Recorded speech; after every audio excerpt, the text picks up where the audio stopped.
Hello everyone, welcome back to my channel. I am Srishti. Today we will cover unit number 2 of GE Understanding International Relations.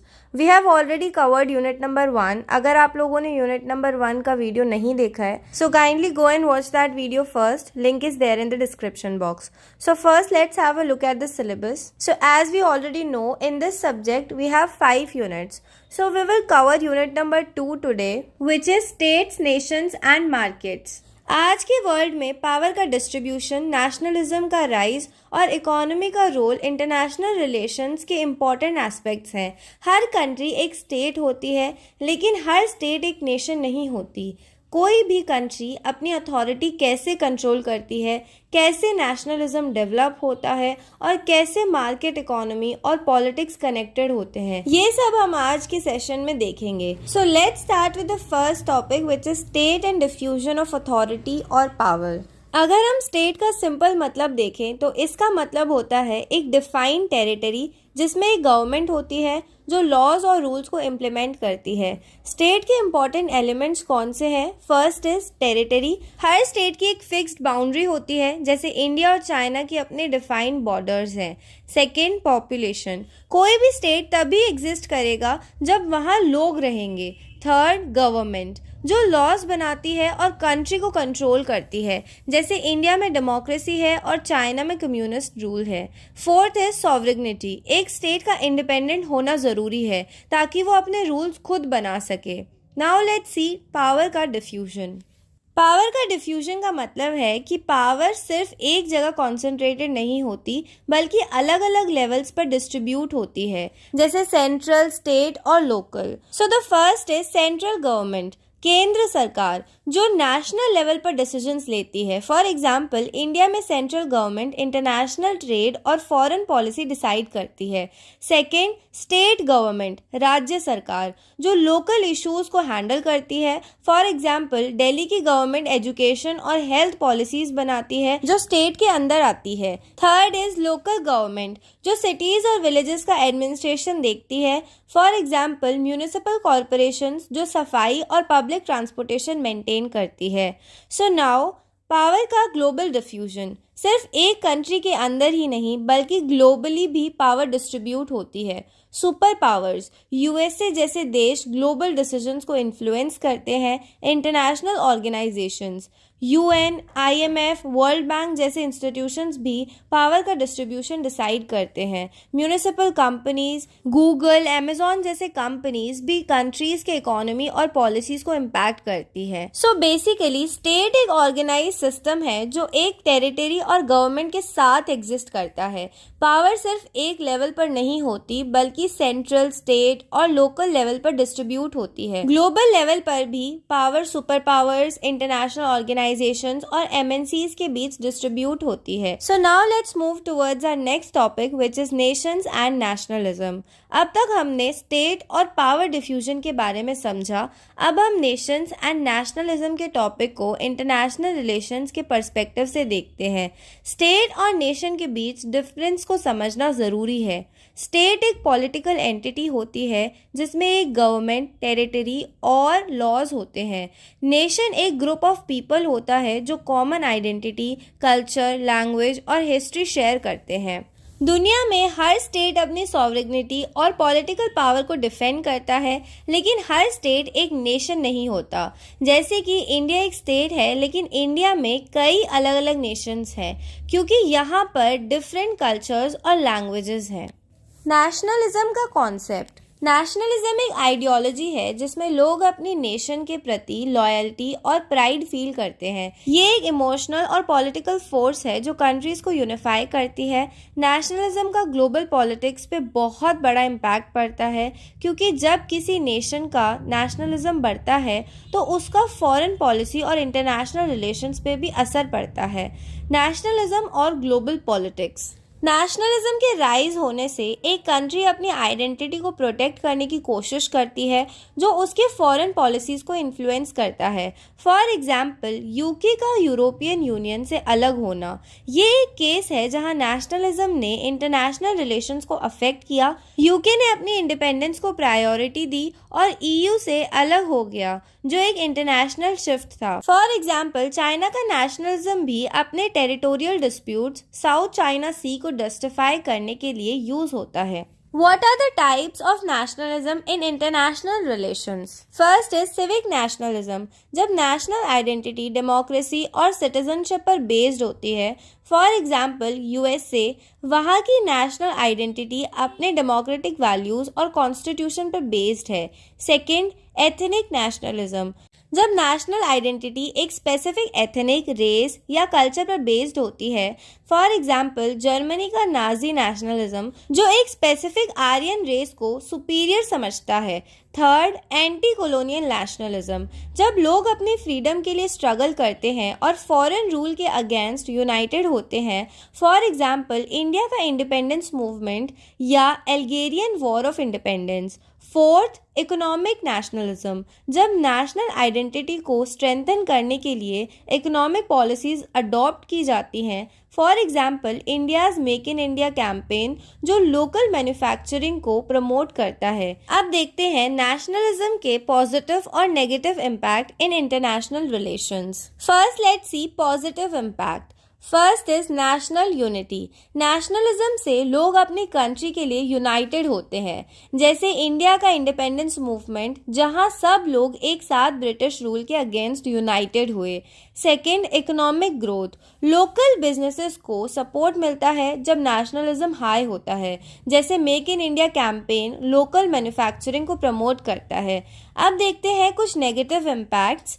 First is extreme nationalism, जब एक देश दूसरे देश को inferior समझने लगता है, जैसे जर्मनीज नाजी आइडियोलॉजी, जो दूसरे एथनिक ग्रुप्स को एक्सप्लॉइट करती है।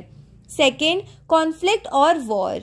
एक्सेसिव नेशनलिज्म की वजह से इंटरनेशनल कॉन्फ्लिक्ट्स हो सकते हैं, जैसे वर्ल्ड वॉर 1 और वर्ल्ड वॉर 2, जहां नेशनलिज्म ने बहुत बड़ा रोल प्ले किया।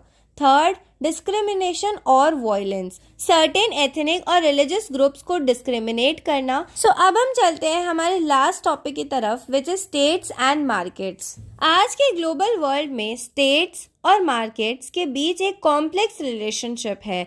ये दोनों एक दूसरे को इन्फ्लुएंस करते हैं, लेकिन मार्केट्स अपने आप में काफ़ी इंडिपेंडेंट हो सकते हैं, जबकि स्टेट्स अपनी पॉलिसीज और रेगुलेशंस के थ्रू मार्केट्स को कंट्रोल करते हैं। स्टेट्स अपने इकोनॉमिक पॉलिसीज और रेगुलेशंस के जरिए मार्केट्स को कंट्रोल करते हैं।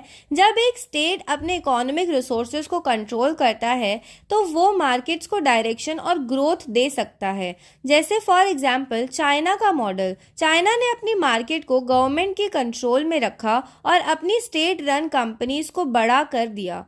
आज वो ग्लोबल मार्केट्स में एक मेजर प्लेयर है। या फिर जैसे इंडिया का लिबरलाइजेशन, 1991 के इकोनॉमिक रिफॉर्म्स के बाद इंडिया ने स्टेट कंट्रोल को कम करके अपने मार्केट्स को ओपन किया। ये मूव इंडिया को ग्लोबल इकोनॉमी में इंटीग्रेट करने के लिए इम्पोर्टेंट था।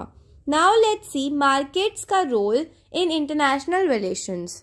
मार्केट्स का इंटरनेशनल रिलेशंस में बहुत बड़ा रोल है, क्योंकि ग्लोबल ट्रेड, इन्वेस्टमेंट और फाइनेंशियल सिस्टम्स एक कंट्री के इकोनॉमिक पॉलिसीज और डिप्लोमेटिक रिलेशंस को डायरेक्टली इन्फ्लुएंस करते हैं। ग्लोबल ट्रेड और डिप्लोमेसी, फ्री ट्रेड एग्रीमेंट और वर्ल्ड ट्रेड ऑर्गेनाइजेशन जैसे इंटरनेशनल एग्रीमेंट्स कंट्रीज को ट्रेड रिलेशंस स्टैब्लिश करने में मदद करते हैं। जैसे फॉर एग्जांपल यूएस और चाइना के बीच ट्रेड वॉर, जब यूएस ने चाइना पर टैरिफ्स लगाए तो इससे ग्लोबल मार्केट्स और डिप्लोमेटिक रिलेशंस पर फर्क पड़ा।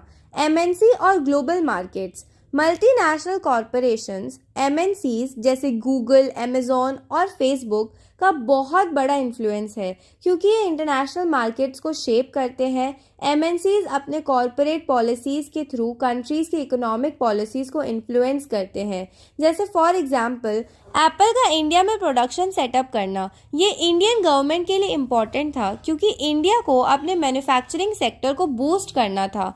अमेजॉन और फ्लिपकार्ट जैसे ई कॉमर्स जायंट्स इंडिया की रिटेल पॉलिसीज़ को शेप करते हैं। थर्ड इज स्टेट्स और मार्केट्स का कॉन्फ्लिक्ट। कभी कभी स्टेट्स और मार्केट्स के बीच कॉन्फ्लिक्ट भी होता है जब इकोनॉमिक ग्रोथ और सॉवरेनिटी के बीच बैलेंस बनाने की कोशिश की जाती है। Economic sovereignty versus global markets. Economic sovereignty का मतलब है कि एक देश अपने इकोनॉमिक डिसीजंस खुद ले, लेकिन ग्लोबल मार्केट्स और एमएनसीज का इन्फ्लुएंस बढ़ रहा है। जैसे for example global financial crisis 2008 ने कंट्रीज को अपनी इकोनॉमी को प्रोटेक्ट करने के लिए स्टेट इंटरवेंशन की तरफ मूव करने पर मजबूर किया। ग्रीस डेब्ट क्राइसिस, जब ग्रीस ने अपनी सॉवरेनिटी पॉलिसीज को फॉलो करते हुए डेब्ट को मैनेज करने की कोशिश की तो यूरोपियन यूनियन और इंटरनेशनल मॉनेटरी फंड IMF ने प्रेशर डाला। नाउ लेट्स सी स्टेट्स और मार्केट्स का म्यूचुअल बेनिफिट। स्टेट्स और मार्केट के बीच एक इंटरडिपेंडेंस भी होती है।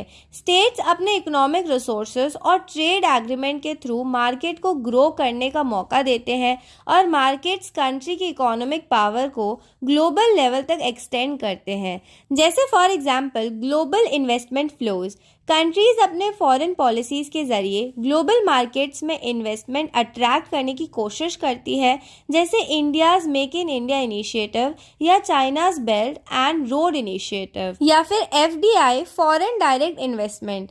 जब एक स्टेट अपनी इकोनॉमिक पॉलिसीज को फेवरेबल बनाता है तो वो फॉरेन इन्वेस्टमेंट को अट्रैक्ट करता है, जो मार्केट और इकोनॉमी दोनों को बेनिफिट करता है। सो बेसिकली स्टेट्स और मार्केट्स एक दूसरे को इन्फ्लुएंस करते हैं। स्टेट्स अपनी पॉलिसीज के जरिए मार्केट्स को शेप करती हैं और मार्केट्स अपने ग्लोबल इम्पैक्ट के जरिए स्टेट्स को डिसीजंस को इन्फ्लुएंस करती है। ग्लोबल मार्केट्स और MNCs का स्टेट सॉवरेनिटी पर इम्पैक्ट होता है जब ग्लोबल ट्रेड एग्रीमेंट्स कंट्रीज के इकोनॉमिक डिसीजंस को अफेक्ट करते हैं। इकोनॉमिक सॉवरेनिटी और ग्लोबल इंटीग्रेशंस के बीच बैलेंस होना ज़रूरी है, जिससे स्टेट्स अपने फॉरेन पॉलिसी के जरिए मैनेज करते हैं।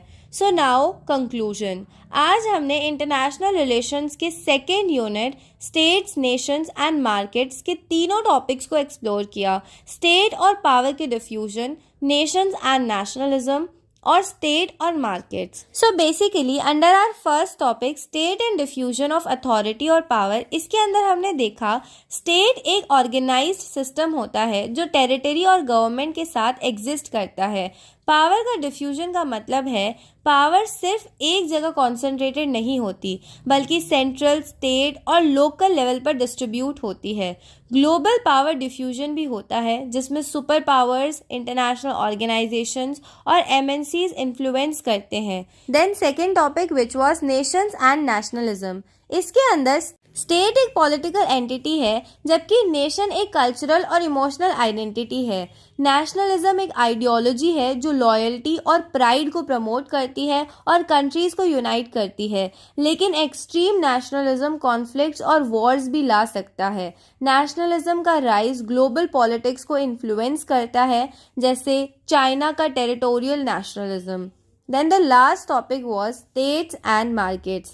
स्टेट्स और मार्केट्स का रिलेशनशिप कॉम्प्लेक्स होता है। स्टेट्स अपने इकोनॉमिक पॉलिसीज और रेगुलेशंस के थ्रू मार्केट्स को कंट्रोल करते हैं। ग्लोबल मार्केट्स और मल्टीनेशनल कंपनीज का इन्फ्लुएंस कंट्रीज की इकोनॉमिक पॉलिसीज और फॉरेन रिलेशंस को शेप करता है। स्टेट्स और मार्केट्स के बीच इंटरडिपेंडेंसी होती है, लेकिन कभी कभी इकोनॉमिक सॉवरेनिटी और ग्लोबल इंटीग्रेशन के बीच कॉन्फ्लिक्ट भी होता है। So this was our unit number 2 of our GE understanding international relations. तो अगर अब आप लोगों को कोई भी डाउट्स है तो feel free to ask me in the comment box and I will reply you as soon as possible. Also guys this is to inform you कि हम लोग रात को 10 बजे लाइव करते हैं। If you are interested you can join. उसके अंदर हम सिर्फ एक दूसरे से बात करते हैं and just it's a session to interact. Okay, and also don't forget to subscribe to my channel. Thank you so much for watching.